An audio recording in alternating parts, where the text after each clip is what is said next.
नमस्कार दोस्तों। आज हम बात करेंगे एक ऐसी घटना का जो पूरे मिडिल ईस्ट में जिसका आज हम मतलब बेसिकली बात कर रहे हैं। सीरिया में जो बड़े बदलाव हुए हैं, तो विद्रोही और जो थोड़े से जिहादिस्ट थे उसमें उन्होंने दमिश्क पे कब्जा करके बशर अल असद को, असद परिवार का 50 साल पुराना शासन समाप्त हो गया है। अभी जो है दमिश्क के लोगों ने आजादी का जश्न। अब ये सोचना होगा कि एक ऐसी कहानी जो दुनिया को मतलब हिला दे। हम देखें कि इराक में या फिर अफगानिस्तान में या फिर लेबनान में क्या हुआ, ये सब जो है हमारे को मतलब एक अच्छे तरीके नहीं दे रही।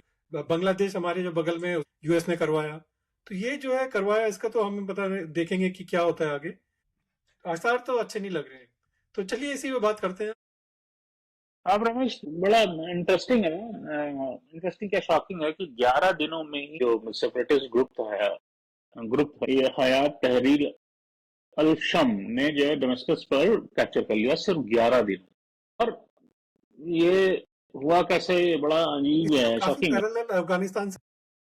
इनका, ये लोग रूल कर रहे थे और गवर्नमेंट चली आ रही है, रूल कर रहे हैं रूलर, तो सडनली 11 दिन में ऐसा क्या हो गया। तो मुझे लगता है कि ये इस पे ना ये सिर्फ सेपरेटिस्ट ग्रुप नहीं, आपने सही कहा, जैसे अफगानिस्तान बाहर से कुछ फंडेड, तो अब इसमें अमेरिका ने भी इस पे की आई रखी हुई है, ईरान रखी हुई है, और ईरान ने भी जो है सीरियाई लोगों को बोला है कि they are empowered to take it decision. वो थोड़ा सा ये स्टेटमेंट मेरे को डाइसी लग रहा है, एक एंगल उधर भी लगता है पॉलिटिकल। और संयुक्त जो हमारा यूनाइटेड नेशन है, वो तो आई डोंट नो क्या करता है, वो वो तो जस्ट खैर खाली डिप्लोमेटिक स्टेटमेंट इशू करता है। बट एक इंटरेस्टिंग है कि ये जो इनके रूलर थे ना, क्या नाम इनका, बशर अल असद। हाँ शायद उनको रूस ने शेल्टर दिया, तो पुतिन ने दिया। प्रॉप अप जो असाद को किया हुआ था वो रूस और ईरान ने किया हुआ था। अब प्रॉब्लम हुई कि रूस जो है यूक्रेन में फंस गया और ईरान जो है इसराइल में फंस गया।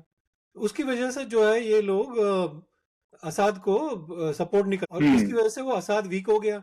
और यहाँ पे जो है अमेरिका ने पूरा सपोर्ट किया हुआ है अपना।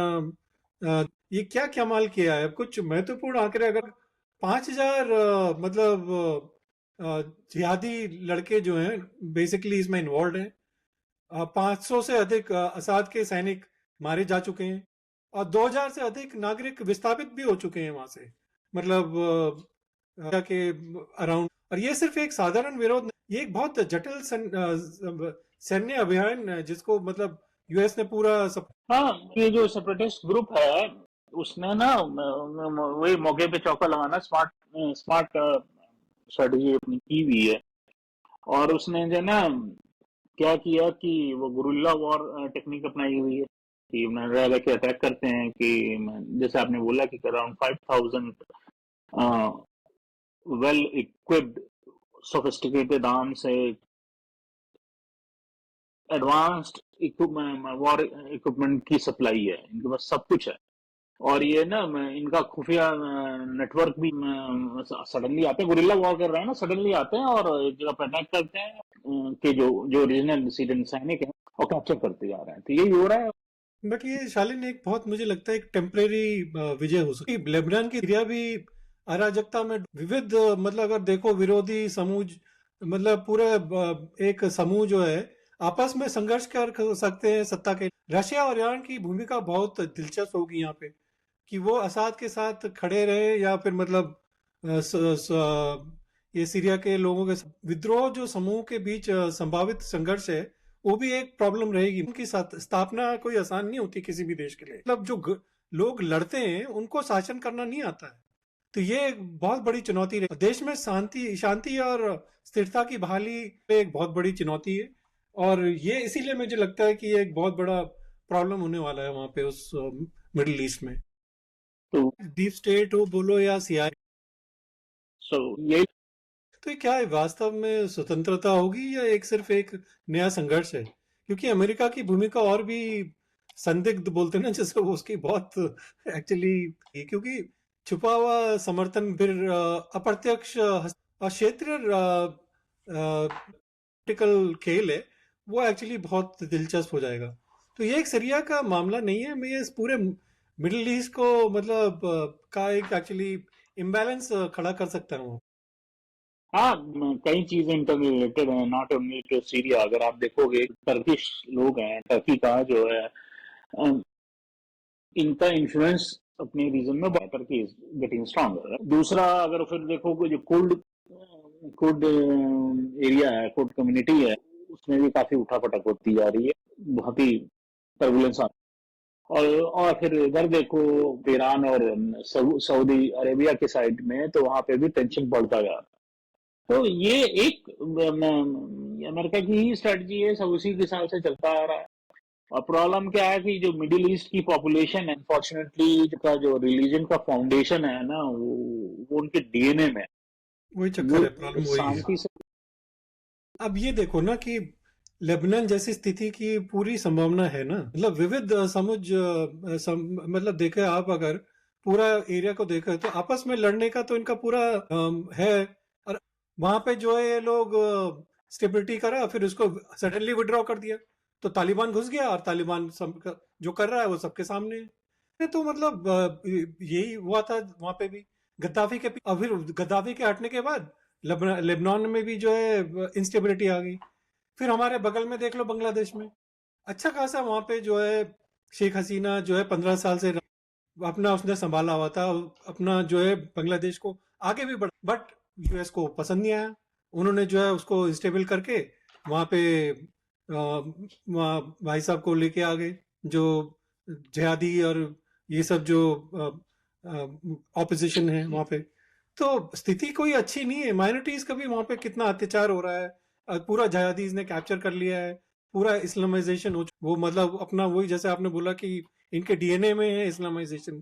तो इनको कुछ जहाँ पे भी ये मेजोरिटी में होते हैं, ये लोग मतलब अत्याचार करते हैं, और माइनॉरिटी में कहते हैं हम पे अत्याचार हो रहे हैं। इनका यही मतलब पूरा एक्चुअली गेम प्लान है। और परिणाम क्या होगा इससे? नागरिक युद्ध का तो खतरा है ही, सिविल वॉर का बहुत बड़ा कारण। जो आतंकवादी समूह है, मतलब इंक्रीज हो सकता है उनका प्रभाव। और जो ह्यूमन राइट्स हैं तो ये सब जो है मतलब अच्छा नहीं लग रहा, क्योंकि वास्तविक परिवर्तन तो है ये, बट क्या परिवर्तन ये सही है, ये भी मतलब हमें आगे जाके ही पता चला। ये सिर्फ एक मैंने नया संघर्ष हो सकता है उनके लिए। तो देखना होगा कि मतलब आगे क्या स्थिति होती है, कि भाई सीरिया एक नए युग में जाता है, या ये पुरानी दास्तान शुरू हो जाती है। देखिए, मैं एक टू कंक्लूड एक चीज बोलना चाहूंगा कि लाइफ साइकिल को समझिए। तो बस एक लाइन में मैं, वो टर्माइट का क्या होता है, वो अपने सर्वाइवल के लिए वो बहुत एक साथ इकट्ठा होना चालू कर। मैं बता रहा हूँ, ये बहुत बायोलॉजिकल फैक्ट है। समहाउ अगर टर्माइट एक छोटे से एरिया में ढेर सारे हो जाती है ना, तो तुम्हारा जो एंटी टर्माइट ट्रीटमेंट भी सक्सेसफुल नहीं होता। फिर क्या क्या हुआ कि एक एक्स स्ट्रेंथ तक एक termite anti anti termite treatment करो, तो उनकी स्ट्रेटजी होती है वहां से वो स्प्रेड आउट करते हैं बहुत तेजी से। दे गो टू अनदर एरिया जहाँ पे उनकी पॉपुलेशन नहीं होती है, वहां अपने को एक्सपेंड करते हैं। तो बस मैं कंक्लूड करने के लिए मैं यही करूंगा, यही होता है इस समुदाय के साथ। वो यही करते आ रहे हैं आज से नहीं, जब से इनकी ओरिजिनेशन। ये जो है चेंज होने वाले नहीं है नियर फ्यूचर में। इनका मोटस ऑपरेंडी यही है, इनको पढ़ाई लिखाई या सिविलाइज सोसाइटी।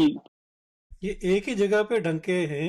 अब इनको इज्जत की रोटी खाना पसंद नहीं है ना, तो चक्कर ये है, पढ़ने लिखने से मतलब नहीं है, औरतों की बेइज्जती करना, बच्चों का शोषण करना, गुड़ खा के और खजूर खा के फटे कपड़ों में कंधे पर टांग के दाढ़ी बढ़ा के घूमना, और ना, यही आता है इनको। ये भी इंडिया में क्यों है, ये भी इसका भी एक कारण है, क्योंकि हिंदू सेक्युलर है। अगर हिंदू सेक्युलर नहीं होते तो भारत में ये स्थिति नहीं होती। इसलिए हिंदुओं को गाली देते हैं ये सब, ये जो लेफ्ट लिबरल्स वगैरह का होता है ना करना, बेसिकली वो ये ना कि हिंदू जो सेक्युलर हैं, उसकी वजह से ही इंडिया में जो सेक्युलर सारी माइनॉरिटीज सुरक्षित हैं उसकी वजह से। अब थोड़ा इधर उधर तो होता रहता है, लेके तुम पूरा इंडिया को नहीं पेंट कर सकते। चले, धन्यवाद, नमस्कार। चलिए, नमस्कार।